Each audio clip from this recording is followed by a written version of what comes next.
கிறிஸ்துவுக்குள் பிரியமானவர்களே, இந்த காலைவேளையில் ஆண்டவர் சொல்லுகிறார், உன் சுய புத்தியின் மேல் சாயாமல் உன் முழு இதயத்தோடும் கர்த்தரில் நம்பிக்கையாயிருந்து.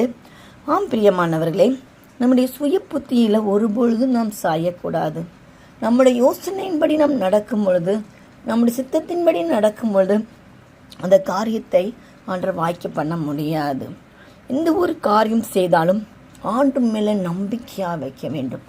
முழு நம்பிக்கையையும் நாம் இயேசுவிடத்தில் வைக்க வேண்டும். நம்பிக்கைங்கும் பொழுது நம்முடைய மைண்ட் ஒன்று சொல்லும், இப்படி பண்ணலாம். அதற்கு முன்பாக நம்ம முழு இருதயத்தோடு ஆண்டவர்கிட்ட கேட்கணும். ஆண்டவரே, நான் இந்த வழியில் போகட்டுமா, இந்த காரியத்தை செய்யட்டுமா? அப்பொழுது கர்த்தர் மேலே நம்ம நம்பிக்கையாக இருக்கோன்னு அவர் நினச்சி நம்ம செய்கிற எந்த ஒரு காரியத்தை நமக்கு கைட்னஸ் கொடுப்பாரு. அந்த காரியத்தை நமக்கு அவர் என்ன செய்வார்?